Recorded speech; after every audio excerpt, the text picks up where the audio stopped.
وَإِن لَّمْ تَغْفِرْ لَنَا، اگر تو نے ہمیں معاف نہ کیا، وَتَرْحَمْنَا، اور ہم پر رحم نہ کیا،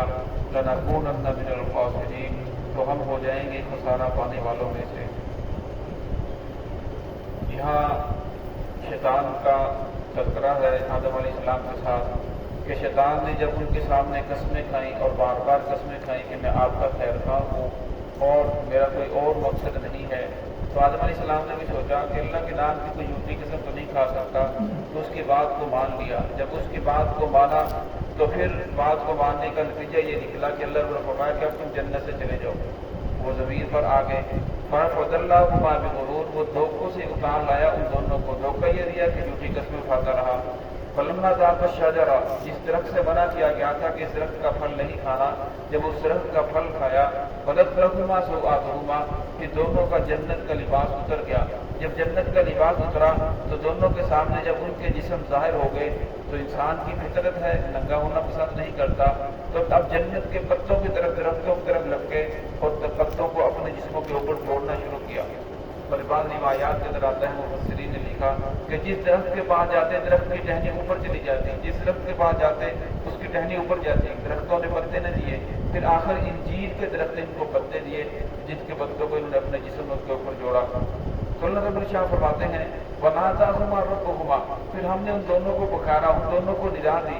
أَلَمْ أَنْهَكُمَا، کہ ہم نے تمہیں منع نہیں کیا تھا کہ شیطان جو ہے یہ تمہارا دشمن ہے اور تمہارا کھلا دشمن ہے، تو لہٰذا اس سے بچ کے رہنا، تم نے اس کی بات کیوں مانی؟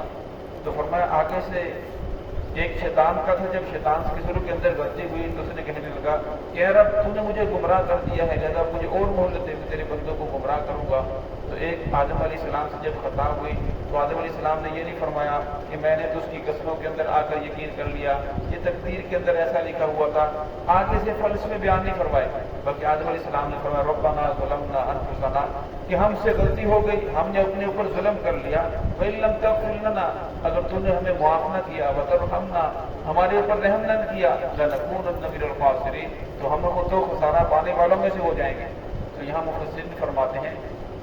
کہ آدم علیہ السلام کی فطرت ہے کہ غلطی ہو جائے تو فرمایا فوراً توبہ کرنا، اپنی غلطی کا اقرار کر لینا، فرمایا اولاد آدم کی فطرت یہی ہونی چاہیے، غلطی ہو جائے تو اپنی غلطی کا اقرار کر لے، معافی مانگ لے، اللہ رب بڑے معاف کرنے والے ہیں۔ اور فرمایا غلطی ہو جانے کے بعد یہ کہنا کہ یہ تو تقدیر کے اندر ہی ایسا لکھا ہوا تھا، فرمایا یہ ابلیسی رویہ ہے۔ اب ابلیس نے بھی یہی کہا، اصل کے اندر اس کی ذات کے اندر تکبر پہلے ہی موجود تھا، لیکن جب اس کا اظہار ہوا تو اللہ رب العزت نے پھر اس کو مردود قرار دے دیا، جنت سے نکال دیا۔ دنیا کا بھی قانون ہے، فطری قانون یہی ہے کہ جو انسان اگر چوری کا ارادہ کرے تو اس کے اوپر کوئی فرد جرم عائد نہیں ہوتی، لیکن جب وہ چوری کرتا ہے، چوری کرنے کے بعد چوری ظاہر ہو جاتی ہے، پھر اس کے اوپر سزا مرتب ہوتی ہے۔ فرمایا اس کے دل کے اندر تکبر تو پہلے ہی موجود تھا، اللہ کی ذات کو معلوم تھا کہ اس کے دل کے اندر تکبر ہے، لیکن فرمایا جب تک اس کا اظہار نہیں ہوا تو اللہ رب العزت کی ذات سے جنت سے نہیں نکالا، اس کو مردود قرار نہیں دیا۔ اور فرمایا جب اس کا اظہار ہو گیا، سب کے سامنے ظاہر ہو گیا،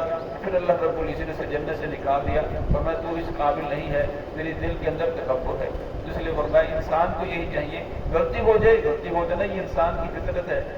آپ صلی اللہ علیہ وسلم کی حدیث ہے کل بنی آدم خطاؤون وخیر الخطائین التوابون، فرمایا ہر بنی آدم خطا کار ہے، ہر انسان سے غلطی ہونا یہ انسان کی فطرت ہے، لیکن فرمایا بہترین خطا کار وہ ہے کہ غلطی ہو جانے کے بعد توبہ کر لے، اللہ سے معافی مانگ لے، اللہ ضرور معاف کرنے والے ہیں، وہ تو بڑے غفور رحیم ہیں، وہ تو بڑے بخشنے والے ہیں۔ تو اس لیے فرمایا شیطان انسان کو یہ دلاسا دیتا ہے کوئی بات نہیں، توبہ کر لیں گے، ابھی تو بڑی زندگی بڑی ہے، ابھی تو آپ کی جوانی ہے، ابھی تو آپ کی 40 سال عمر ہے، ابھی تو 50 سال عمر ہے، ابھی میں بیمار ہوں گا، پھر میرے اوپر ایسے یہ فلاں فلاں فلاں، پھر جا کے میں فوت ہوں، کوئی بات نہیں، توبہ کر لیں گے۔ ورنہ اس طرح انسان آج کل کرتے کرتے دنیا سے چلا جاتا ہے۔ ورنہ انسان کو چاہیے کہ جب بھی غلطی ہو جائے، اولی ہو بیٹی ہو، جس صورت میں بھی ہو، فوراً اللہ رب کی ذات کے سامنے سر جھکائے، توبہ کرے، اللہ رب بڑے بخشنے والے ہیں، معاف کرنے والے ہیں۔ تو ہے کہ اللہ رب العزت ہم سب کو دین کی صحیح سمجھ عطا فرمائے۔